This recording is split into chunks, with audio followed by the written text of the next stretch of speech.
Burton Alvord embarked on his career as an upstanding lawman, but eventually drifted into the more lucrative trade of an outlaw.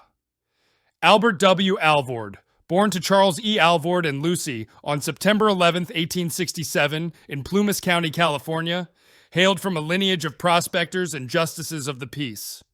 As a child, he frequently uprooted due to the family's pursuit of mining ventures. At the tender age of 15, he found employment as a stable hand at Tombstone's OK Corral, where he bore witness to the famed gunfight. 3 years later, he stood witness once more, this time as vigilantes lynched John Heath, a convicted thief and murderer. In 1886, at 20 years old, Alvord assumed the role of deputy sheriff in Cochise County, a post bestowed upon him by the newly elected sheriff, Texas, John Slaughter.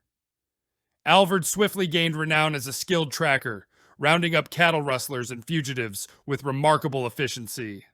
For the ensuing 3 years, Alvord partnered with Slaughter in numerous shootouts against outlaws, rustlers, and gunslingers.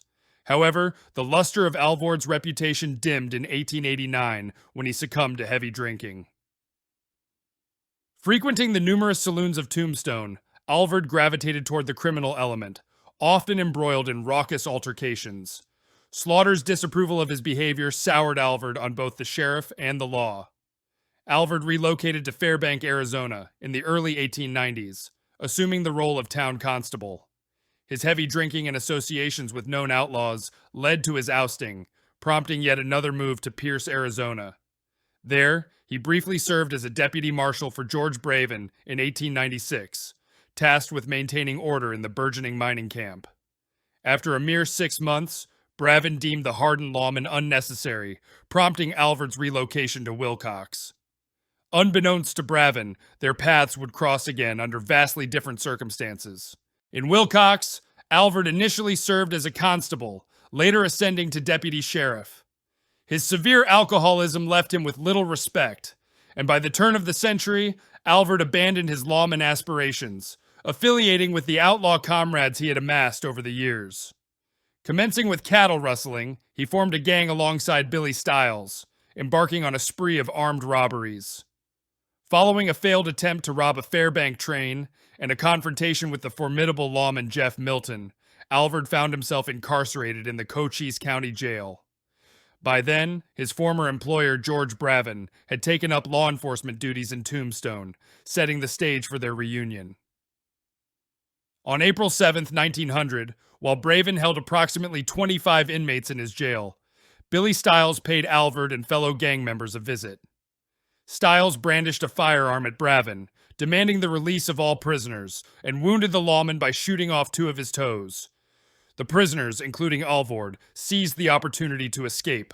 The gang continued their criminal exploits until Alvord and Stiles were apprehended in December 1903.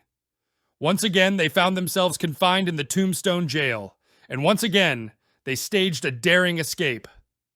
Shortly thereafter, Alvord concocted a scheme to fake their deaths, aiming to shake off the relentless pursuit of the law.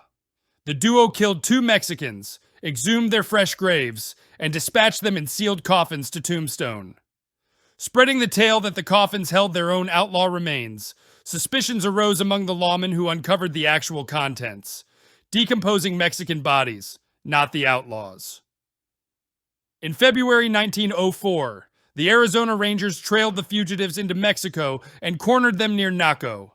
When Alvord and Stiles made a move for their firearms, the Rangers responded with gunfire, hitting Alvord twice in the leg and Stiles in the arm. While Stiles managed to elude capture, Alvord was apprehended and sentenced to 2 years in the Arizona Territorial Prison at Yuma for robbery. Released in 1906, he eventually ventured to Central America.